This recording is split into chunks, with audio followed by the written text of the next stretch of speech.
Para levantar a taça da Copa, a Espanha não precisou ter só os melhores jogadores. Precisou de um vestiário que se sustenta sob pressão. Gente que resolve conflito antes de virar crise, que ouve, que confia em quem está do lado. Porque todo mundo viu os gols, mas quase ninguém viu esse trabalho porque ele é invisível. E eu conheço esse trabalho por dentro. Um treinador de um dos maiores clubes da Europa foi meu mentorado. E teve um dia que um jogador chegou nele reclamando: técnico, o fulano não me passa a bola no campo. Bem, nessa situação ele tinha 3 caminhos: ignorar, dar bronca ou o que ele fez. E o que ele fez foi tão simples que parece pequeno, mas no jogo seguinte esse jogador marcou 2 gols e eu te conto exatamente o que ele fez ainda nesse vídeo.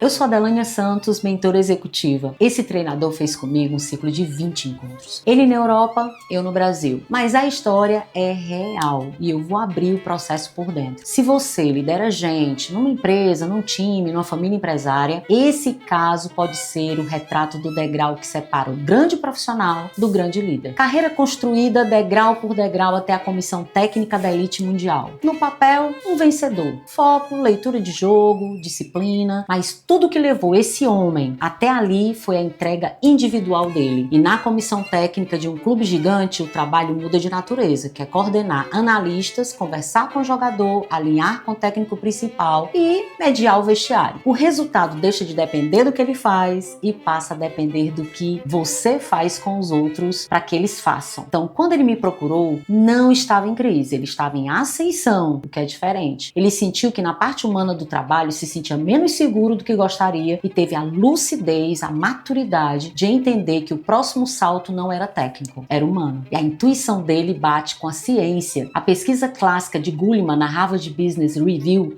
mostra que em liderança sênior, quase 90% do que separa os excepcionais do medianos é inteligência emocional, não QI, muito menos técnica. Ele não conhecia esse número, ele estava vivendo esse número. E a primeira coisa que eu fiz não foi ensinar nada, foi medir. Para não trabalhar no achismo, mapeamos a inteligência emocional dele. E o retrato foi nítido. Nas competências de desempenho, orientação para resultado, propósito, consciência das próprias emoções, nível lá em cima. Mas os pontos de atenção estavam todos na mesma direção: liderança inspiradora, gestão de conflitos, construção de vínculos, autoconfiança como líder. Repara na lógica, porque ela vale para muita gente que está assistindo esse episódio.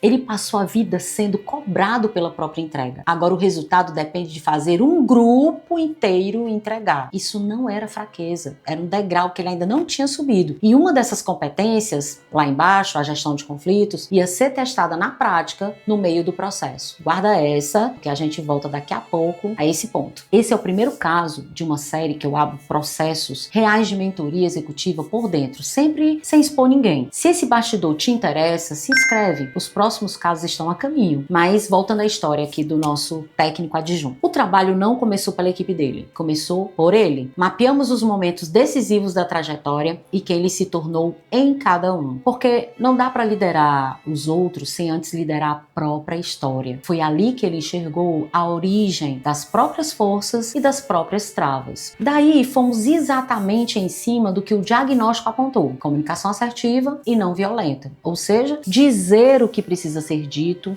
a jogador, a analista, ao técnico principal, sem quebrar vínculos, sem destruir os relacionamentos. Escuta e feedback com método, conduzir conversa difícil, sem improviso. Ou seja, a liderança também precisava ser situacional, ou seja, entender que a liderança não é cargo, é influência e que ela muda conforme a pessoa na sua frente. Mas o ponto principal é esse: nada ficou na teoria. Cada ferramenta foi aplicada a uma situação real daquela semana dentro do clube. A mentoria virou um laboratório do dia a dia dele. Um combinado do departamento de analistas foi quebrado.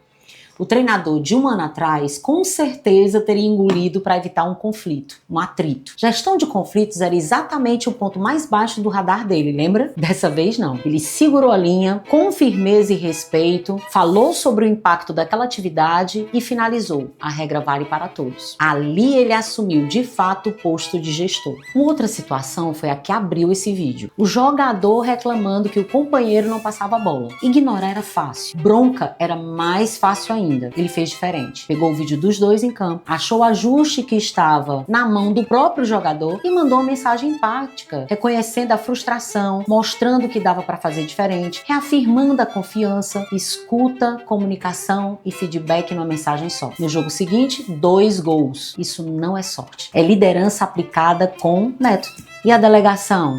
Ele parou de centralizar e distribuiu responsabilidade no staff. Ocupou o lugar de quem coordena, não de quem faz tudo. E o sinal mais forte: o técnico principal passou a ouvi-lo cada vez mais e a adotar as sugestões dele. A liderança dele deixou de depender do crachá e passou a se sustentar na influência. 3 coisas que esse caso deixa e que valem dentro ou fora do futebol. 1. O talento leva você até o topo, mas é a liderança que te mantém lá. 2. Desenvolver a parte humana não é coisa de quem tem problema. Os profissionais mais fortes que eu acompanho buscam isso no auge, não no fundo do poço. 3. Empatia dá resultado que se enxerga. Não é discurso. É um jogador rendendo mais, um conflito resolvido, um grupo seguro para performar. No fim do ciclo, ele deixou de ser o profissional que provava valor pela própria entrega e virou o líder que faz o time inteiro entregar mais. É a mesma virada do time que levantou a taça da Copa e é a virada que quase todo executivo, atleta ou herdeiro precisa fazer em algum momento. Me conta nos comentários qual das 3 cenas mais conversa com o momento que você vive como líder. Eu leio e respondo. E se você chegou longe pela sua competência e sente que o próximo passo é sobre pessoas, o link para falar comigo está aqui embaixo. E no próximo caso da série tem coisa muito forte. Você conhece algum herdeiro que na sua fala demonstrou querer afastar o pai ou a mãe do negócio? Pois é, no próximo episódio nós vamos falar sobre isso e eu te vejo lá.